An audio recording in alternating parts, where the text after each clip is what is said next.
Okay, so today we will talk about refutation and negation strategies, as already announced in the beginning. Firstly, some introduction to refutation. Essentially, to define it, it's responding to and addressing the arguments of the other side. It's a crucial part of the debate because it's what makes debate, right? It's where we clash with the other side, where we engage with the arguments of the opposition or the proposition, depending on which position we are, and where we try to really convince the audience that we are in the right. And refutation is a particularly difficult thing to do. There's no shame in admitting that. It's not that easy. It's difficult because you need to listen very carefully to what was said, then in real time figure out what are the rebuttals, what are the responses to the arguments we have heard, and then immediately present these responses. So an important skill already when we're talking about rebuttal is argumentation. So it is all connected.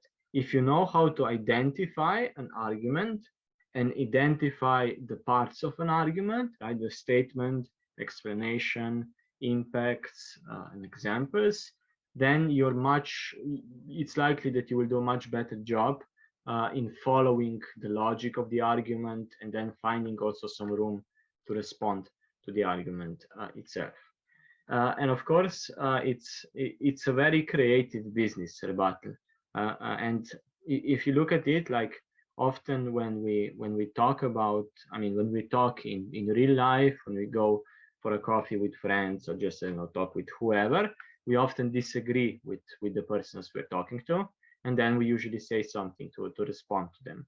And often, we do rebut, we do negate their arguments, and we don't think, now I used this strategy of negation to respond to an argument, and maybe later I will use a different one. It just comes naturally, it comes intuitively to us. And often in debating, it's the same, right? We just think of responses. But still, it's good to discuss refutation as a debate technique for two reasons, probably. One, because there are certain things we need to be careful about regarding the structure, right? Debating happens in real time. It's not like a written text. Even there, we should be structured in order to be more clear. But in debating, we need to be even more careful. And the second thing, often or sometimes we cannot think of a response or a rebuttal just like that intuitively. So then we have to think, what are the different ways in which it is possible to respond? And then we can try to apply these different strategies to the argument we want to be rebutting. Okay, so this was just like a short introduction to refutation, and now we are moving to the core of the matter. Firstly, we will discuss then the structure, right? The two issues why negation is important essentially represent the whole structure of this lecture. First, we will talk about what to say when you're doing rebuttal in order to be very clear, how to phrase stuff. And the second part, we will talk about the content. The first important step when we start with a negation, with a response to an argument, is to state very clearly what exactly we are rebutting. What was the main point of the other side? Which argument we are responding to, and also what was the point of the argument? So kind of similar, when we're making an argument, we first need to present a statement, a claim, what we're going to prove. But here in rebuttal, we need to state exactly which argument we are responding to.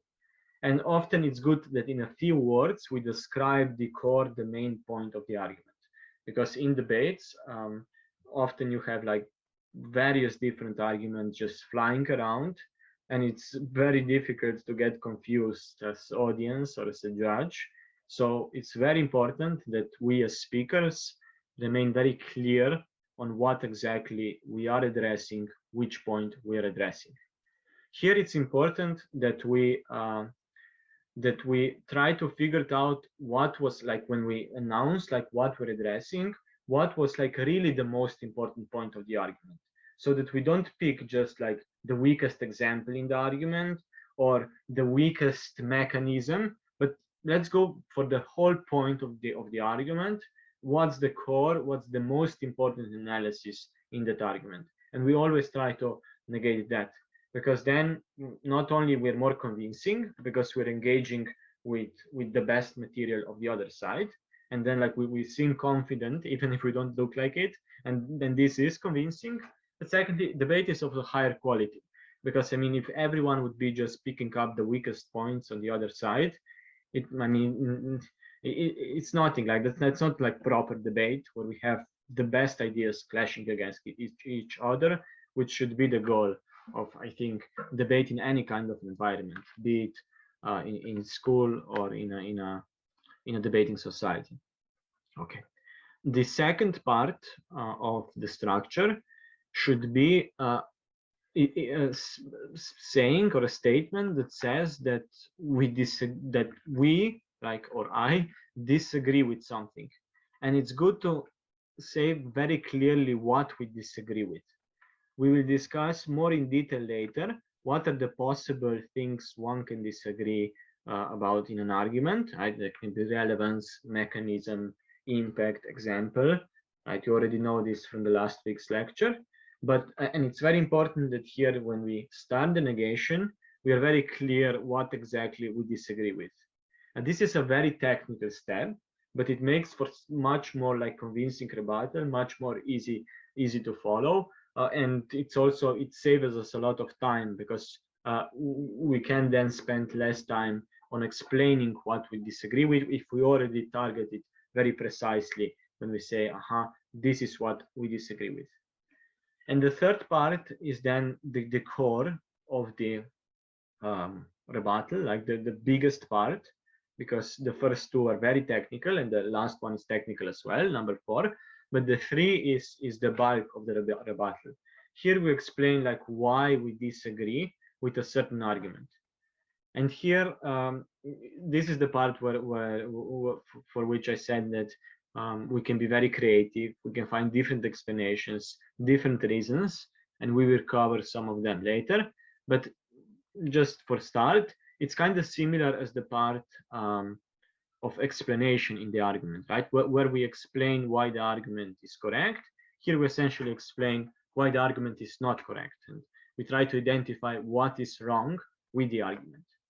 And the final part, very, very technical, very simple, but important, is that we link our response, our rebuttal, to what we have achieved, right? So we say in the end, okay, now we have proven that the argument on global warming does not stand, because the logic was not proven, and because we have proven to you that the logic does not stand, or something like that. Just a link back to what we aim to achieve. This is kind of like boring, this slide, and it's relatively easy to follow these rules. And during the exercises, I will be strict with you that you follow this format, even though it might seem like a bit too much. And when we're having just one argument and then you need to respond to it, and you might think, but now I need to say they said that and we disagree, so much of clutter. But it's a very important skill to learn, and a method to learn, because it's so important when we have more complex debates. Then it's necessary to follow this kind of a structure. So it's good that already when we start doing rebuttals, responses, we stick to some kind of a structure. Okay. And now the core part of this lecture, on the content of the negation itself. So here you can see several different ways. Each of them will be explained in detail in the following slides. But if we just skim through them, one is like disputing the relevance of the argument. Second one is disputing the logic or mechanization of the argument. The third one is mitigation of the impacts of an argument. And the fourth one is responding to the examples that are present in the argument. A few things to consider here. One is that although there are different types of negations that you can have, as you can see them like here on the screen, often not all of them work for all of the arguments. So if I just give you a small example, right? Last week we have used the motion that we should stop serving meat in schools, and the argument was that this would help the environment. And so here it will be, for example, very difficult to dispute the relevance of an argument, right? Because environment is important, the argument is relevant. Also kind of difficult to dispute the logic, right? Because I mean, meat does lead to more pollution, more environmental harm. But maybe like we can do something with mitigating the impacts, saying how the impact is not that large. Don't worry if you don't understand any of these concepts at this point. We will move on and explain them in the following slides. So this is the first consideration that I want to make sure that we're all aware of. So different types of rebuttal might not work for all the arguments. Second thing is, and here this is just so that you understand why we're taking the structure of this lecture as we're doing it. These types of responses are ordered by the potential damage they can do to an argument. So if you look at on the top, we have disputing the relevance of an argument. If we prove that an argument is irrelevant, right, that it doesn't matter, let's say that, I don't know, there's a motion that we should lower the taxes, and the argument in favor says this will really help the rich. And then, I mean, we could say that this argument is irrelevant because we don't care about the rich. They already have enough the money. Why should this be relevant? It's not relevant. So if we have disproven the relevance of an argument, it doesn't matter if the logic still stands. It doesn't matter if the examples make sense, because the relevance is not there.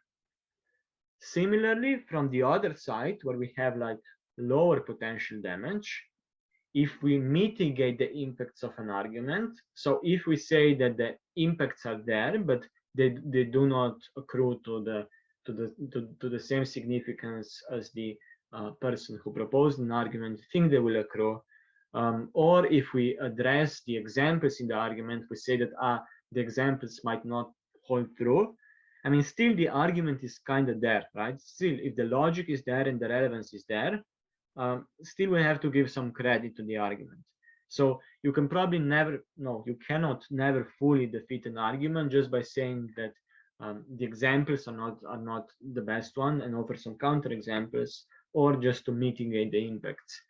But still, this doesn't mean that this negation strategy is always it's not useful. Sometimes it can be very useful, because debates are often they are often decided on very small margins, right? Both teams are probably going to prove something, right? So don't be even though like we know like debating is like pro et contra, right? That's the name of my organization as well, translated Zain Proti. It's for and against, but often we think that then it's just like when we're doing debating, arguing for the one side, it's black and white. Either we are going to win or lose, prove this argument or a different one. No, in reality, in debating, often many arguments on both sides are true and are standing to a certain extent. So sometimes it's important to try to reduce the importance of an argument, even if the argument is standing, to raise as many doubts in the validity of the argument through addressing of the examples, because we cannot defeat the arguments fully. But if we can, like if we can see a way how we can dispute the relevance or undermine the logic completely, then of course we should probably go for that. now let's go to the first thing, like disputing the relevance of an argument. So here, when we consider whether or not we should use this strategy, we should ask ourselves questions such as, is the impact even relevant? Should we care about it? So the impact in this context is what the argument is proving, right? The argument is proving less pollution, more happiness for the rich, more that someone is better because of something. That's then the impact. So we ask ourselves, is that even important? Is that even relevant? Or is the stakeholder impacted relevant for this debate, right? Stakeholder in a sense, the actor, the ones who is being affected. Are they even relevant? And now I will give you a different example than the one here, because I did kind of use it already. And last week when we were doing exercises, I don't know if it was this group or some other, there was an argument saying that topic was we should replace teachers with robots. And the argument was that the robots are more knowledgeable, right? Because they can access more knowledge, they're tied to the internet, they learn on their own and all of that, right? So we have like mechanistically, I think, like proven the argument relatively well, right? That robots are in fact more knowledgeable. But if you wanted to respond to this argument, rebut it, um, we could say, we could address the relevance of an argument, right? Is the quantity of knowledge even important? Is that even something relevant? And we might argue, no, this is not what's important. Maybe something else is important, right? Quality of information, or I don't know, emotional intelligence, something else that's an important quality in teachers.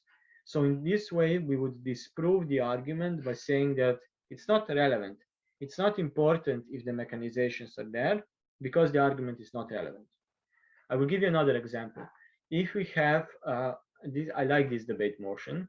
If we have a debate topic that in schools we should teach more domestic literature as opposed to foreign one, right? So more domestic authors from our own home country and less global foreign writers and authors. And perhaps a proposition will have an argument that we should do this because it is important that we get to know our own culture, and we do this through like domestic authors because they were raised in the same environment as we were raised, like similar, facing similar issues. Maybe like some foreign author lives in a completely different culture environment, and we don't learn that much about our own culture, about ourselves. And so the impact is clear, right? With domestic writers, we learn more about ourselves. We could, for example, here dispute the relevance of the topic. We could of the argument. Sorry, we could say that I mean, this is not relevant. This is not an important goal. What the education system should be about in this globalized world is to prepare us for life in the globalized world. And here we in life we will have to be in contact with many different cultures, many different individuals of all religions, all nationalities, and therefore it's more important that education system literature teaching has other goals, and maybe it's then more important that we read more foreign authors so we get to learn more about the rest of the world. Just as an example, right? Attacking the relevance of the argument, if you're successful, then we're probably taking the arguments down. The second thing is disputing the logic of an argument. Okay, so here it becomes even a bit here it is the most creative part of the rebuttal. You need to follow very closely what the argument, how the argument was created, how the argument was built, right? What were the logical links inside the argument? So probably the argument starts with a certain premise, right? And there's some explanations that lead us to the conclusion. And here we are attacking, right? Either the premise or the explanation in there. What if the argument says we get from A to B. Here we're attacking the arrow in between, and we can be careful, or we can pay attention whether or not something is clearly wrong with the analysis, right? Maybe the speaker has assumed the truth of something that in fact requires proving, right? Maybe they have just assumed that, I don't know, robots have more knowledge, or maybe they have assumed that animals pollute more. Maybe they have assumed, I don't know, uh, something else. Was there an assumption that was not proven, right? Is there anything we can attack in this sense? Maybe um, there were just like appeals to authority there, like or emotion, not really proven by analysis. Maybe the speaker just said, "Aha, scientists say this and that," and assume that this is the truth, or that someone else said that, and that's why it's the truth. Now it has to be proven with an explanation. Maybe they forgot about certain other mechanisms that can happen in real life that might undermine the logic, for example. Maybe life works also in different ways that were not identified by the speaker. Um, are the premises correct? That's the next thing we can ask ourselves. Are there any foundations that are shaky that can be attacked? So as you can see now, it's a relatively diverse set of questions that you can ask ourselves, that we can ask ourselves regarding the logic of an argument. And it is like, as I said, a very creative part of the rebuttal. And it's very difficult to teach this type of a negation strategy. Usually you can see, if you're just listening carefully to the argument, I mean, ask yourselves after every sentence in the argument, is this really proven? Is this really true? Can I in some way oppose that? And in that way, our brain will work and we might find a response to that. We can then identify what was wrong with the argument, and then we can come up with new analysis that disproves the logic.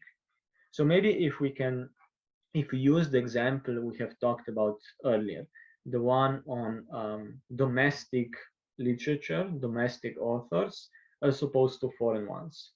So we have already, let's say, provided one type of rebuttal on relevance, that it's not important that we know so much about our own culture, it's more important that we know about others.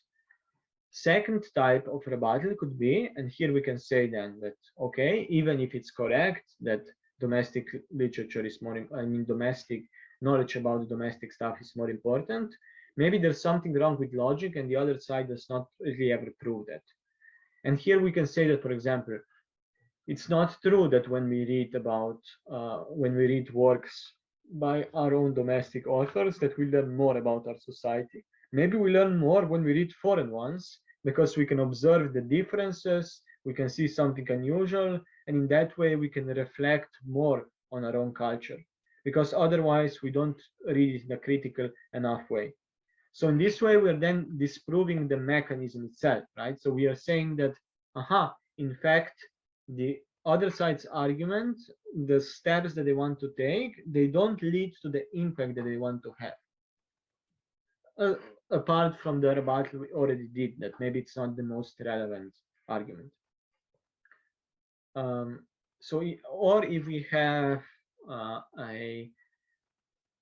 for example, if we look at the argument again we were doing last week on how with banning meat in schools we would improve the environment, we would help to defend it. Here maybe we can go for the logic in some way, but it will be more difficult probably, right? Because the logic there was, animals consume a lot of food, and therefore they produce, I mean, they are living beings, they breathe, they produce a lot of CO2, so therefore they are polluting.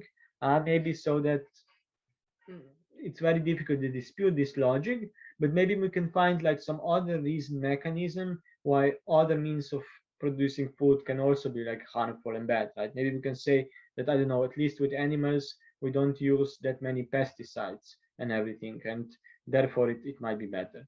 But probably we do, right? Since they also need to eat something. Attacking the mechanisms. All right, that's the second strategy. The third one, and this might be a bit complicated in the beginning, so please bear with me. It's mitigating the impacts of an argument.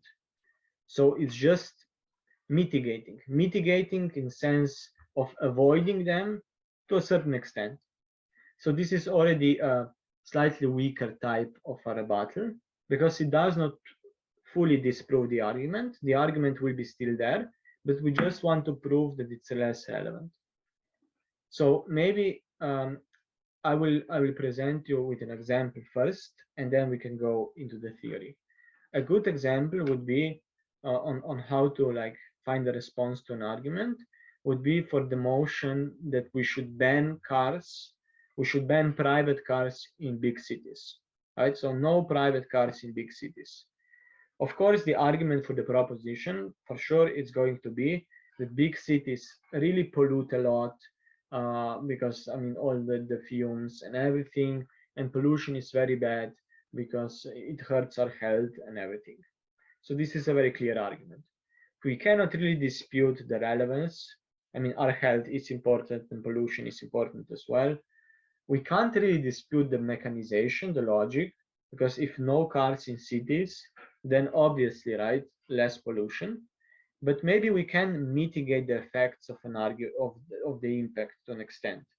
Maybe we can say one that I mean pollution in big cities is a big problem anyway. A lot of people live there, a lot of businesses are there, maybe they're factories. So pollution exists there to a great extent, and by just banning cars, we wouldn't really change that much. So we wouldn't improve that much on the entire situation, and therefore the argument is not that important. You see what we did here? I mean, the argument is still there. It's still proving something. It's still proving a positive impact, but we kind of reduced its significance because we said, I mean, like it's going to be like dirty anyway and polluted in cities anyway. So why not just like driving cars and have our fun? So we are reducing the impact. We are mitigating the impact of the argument. Or we could say that similar goals as in impacts can be reached through other means as well. And we could say, so if the argument is less pollution, it's better for health, we can say in response to the argument that people living in cities can improve their health in various different ways. They can eat healthier food, they can jog more, they can exercise more, we can have educational programs on healthy living, on everything that, that we can do. And in that way we do kind of prove that okay, it's not really that necessary to ban cars in order to create a healthy living environment because other things can be done. Again, the argument is still standing, but it is a bit less relevant because we have mitigated some of the impacts of an argument.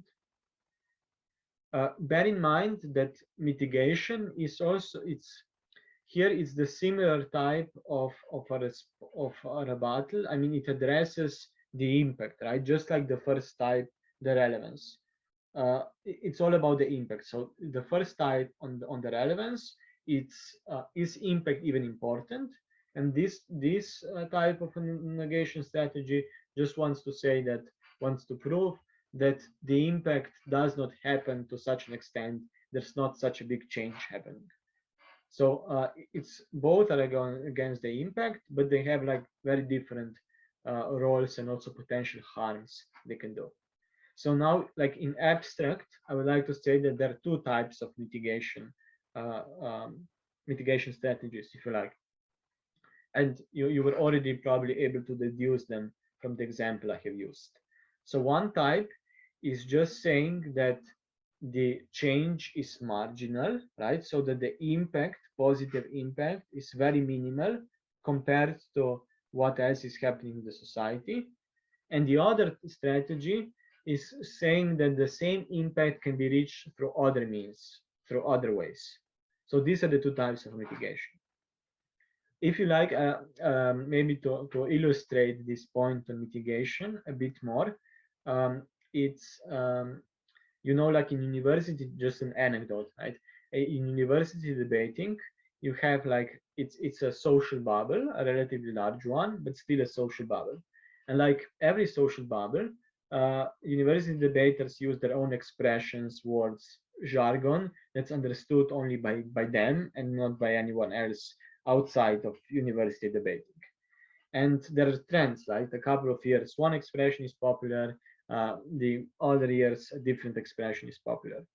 Recently there's a very trendy word, so to say, and it's a word that debaters use specifically when they try to mitigate the impacts of an argument. And they do say like that the argument is not that important because there is no delta, right? There is no change, if you like, delta as in change happening, like in maths.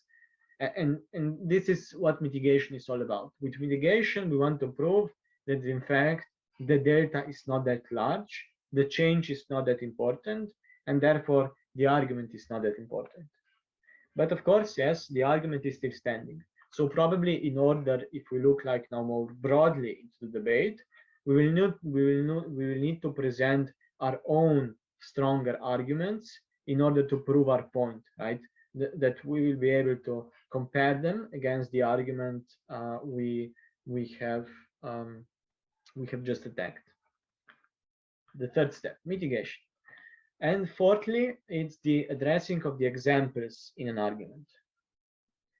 I would say that when people begin debating, usually this is one of the types of rebuttals they most often use, even though it's not the strongest type of rebuttal. But it might be like the easiest to go after the examples because we might know a counter example, we might know that like something is not true with a specific example, that there's a contextualization lacking or something similar. Or we just might know that the source is not trustworthy, the example is not representative. Right? These are the things we can ask ourselves when we're looking at an argument and maybe doubting there's something wrong with an example. So it's I would like to say that it's not the strongest type of rebuttal, because I mean, if the examples are disproven and the logic still stands, then probably the argument still stands to a great extent. And however many counter examples you can provide, probably the other side can also provide some examples of their own. But still, it's still important to respond to examples if you can, but just bear in mind that probably we need to combine it with also a different type of negation as well to make the response more convincing. Still, examples can like sometimes even decide debates and convince people, because I mean they are the most like practical thing, right? And uh, listeners, audiences sometimes feel more of a connection to a real life uh, example of something that's tangible, as opposed to an abstract logic. Even though in a philosophical sense abstract logic should have the upper hand, right, in convincing people. But sometimes like we are all humans and we are convinced by the things we see. So it is important to have examples in the arguments as well as to address them if they are important. And so, but sometimes I mean examples cannot really be rebutted, right? I mean, because often they're facts. You cannot say, you cannot argue here like the first example on the statistics, that if they do, if it does account for 50% of man-made CO2 emissions, then it counts for that. But there are still certain things you can do perhaps to discredit this type of information, because I mean probably like it's not, this 15% is probably not only, I mean, um, something that's really exclusive to producing livestock. I mean, probably like transportation of livestock is included there as well. Probably some of that accounts for producing all the food for the animals, which we would produce even if we didn't eat meat. Maybe some of that is, just, I don't know, uh, pollution that happens when we try to do something with the meat, right, to create end products. So in that way, we can say that probably like this is not truly representative. Or like in the second example, we could be able to say that um, I don't know, if the Amazon wouldn't be cut down because of reducing livestock, we would still probably be cutting it down because we like the wood or we need surfaces to produce other foods or something like that, right? So we, in a sense, we try to mitigate the example itself.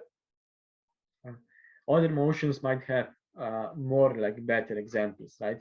And the ones that are less numbers heavy are usually the ones that are most fun to be debated. Yeah, if you look at, for example, on the motion that we use today as an exercise, as an example several times, the one on domestic authors as opposed to foreign ones. Here, I mean, you can really do of a lot with examples, and probably they are convincing. Uh, in what way a certain um, I don't know, Italian author like Dante teaches us about Italian life, or maybe like how can foreign authors teach us about the same thing, or what we can learn, and then we can literally like compare what they wrote about in what circumstances. So yeah, um, examples are important, that's what I want to say, but usually they just serve as support for the explanation itself, and therefore the most important thing is probably to address the logic or the relevance of an argument, but still examples should be tackled as well. Now let's make a brief conclusion, or not that brief, because I have several different points when it comes to what we have learned today. One thing is that please really be careful about the structure you're using. Make sure that you state very clearly what point of an argument you're addressing. Always then say with which part of the argument exactly you disagree with, then provide an explanation, and then link it all back. What is important is that you can use several different types of negation strategies together, right? So you can, for example, say, we disagree with the mechanism, with logic of the argument, and here are two reasons why we disagree with that. And then you can say that even if the logic is correct, the argument itself is not relevant because the impact is not important. And here are the two reasons why the impact is not important. So this would then be a structure of a bit more complex refutation. But feel free to use it. Like, I mean, you should try to do it like that. Combine different negation strategies and make sure that you signpost all the time what exactly you're doing, what exactly you're trying to achieve. Second point, I mean, to get from this lecture today is that always try to say something about the opposing arguments. It sounds obvious, but it's so important. Really, don't just pretend that arguments were not there, but say something about them, right? And even if you don't, the least you can do is say, I mean, that was the argument that was presented, and you can say that it's not that important because maybe a part of our case is more important. Like this is not a very good response. It's not even proper rebuttal, but you can at least you are acknowledging the argument that was there, right? And it makes you more convincing in the first place, because otherwise the judge or the audience might think, like the other team presented some arguments and the team opposite just ignored them. They obviously have nothing to say, right? But if you acknowledge that the argument was there, and just rebut it in some way, this will already be much better than without doing any rebuttal at all.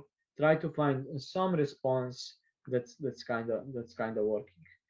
And this is, I think, like that in the initial stages with beginners, that's the goal we should all aim at. Because I mean, I've already said that rebuttal can be extremely difficult to do. It's a difficult skill, right? Difficult to learn. It's a lot of pressure to do it. You need to think really quickly, and so that should be the goal in the beginning, to just find a response to an argument.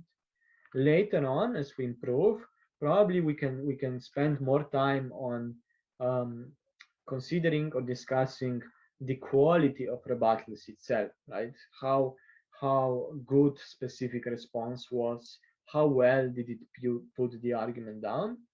But later on, when we're more advanced, probably we will have like plenty of responses for each argument we hear. And so we should put more thought into prioritizing what's the best response out of those we have. Which type is more better suited for a specific argument we are hearing? Which response addresses more cases in an argument? Which limits the argument's impact to a greater extent. But it's already good that in the beginning, even when you're beginning debating, you try to train yourself to think in these terms, right? If you identify two different rebuttals, for example, for an argument, ask yourself like which is a stronger rebuttal, which one is better, why is one rebuttal better than the other? These are very questions that can help train our brain into this debate logic, because we'll be better than able to create rebuttals when we have to do it like really quickly, as we do have to, and we have to do it relatively quickly. Uh, Fourth thing, and it's not the last thing, because I will say one more thing that's not here on the PowerPoint, is that, and this is what we notice often with beginners, right? That when you're responding to an argument, and if you don't have a response, if we don't have a response, we just say that okay, the argument was this and that and that, but this is not important because something else is important, right? So, for example, if you say, I don't know, uh, um, they had an argument how lowering taxes will mean that people will have more money to spend, but we disagree with this argument because there will be more unemployment, so to say. So this is, I mean, and then they talk about unemployment. This is technically like not a direct response to the argument. It's just building up a parallel argument, like a parallel constructive argument, not responding directly. So you, in a real debate, you will probably also like, you will have your own arguments and you will need to present them, but you also need to respond directly to the argument that's there to a certain extent, right? So try to always, when later on when you do the exercise, try to do that, right? Try to look at the argument as it was presented, and then think, can I dispute the relevance? Can I dispute the logic? Can I mitigate the impacts? Can I tag the examples? And don't think as much into about like alternative arguments that you could run on the other side. Fifthly, and this is an important tip, and also important to connect last week's lecture and this one today, is that I mean, it's in the beginning I've already talked about how um, knowing about argumentation can help us with rebuttal, right? Because we learn how to identify different parts of an argument. They're not just sentences anymore, they're parts that have a certain role there. But it works the other way around. Knowing about rebuttal, refutation, negation can help us create better arguments. And when you do create arguments, when you think of arguments, think of different responses that one can have to the argument you have created. So um, you write down an argument and then just think, if I were on the other side, how would I rebut that argument? Would I go for the relevance? Would I attack the mechanisms? In what way would I attack the mechanisms? And when you think of possible responses, you can already uh, think of ways in which to improve the argument to make it prepared for these responses, right? So if you think that a refutation will be about the mechanization, then work more on the mechanization, explain more why your logic is true. If it's likely the argument will be attacked on the relevance, work more to prove the relevance of the argument. And this is probably like the most useful tip for argumentation once you know how to do the arguments. Just try to rebut your own arguments and then do the argument again and do it better. Okay, I will now stop the recording and we can start with the questions.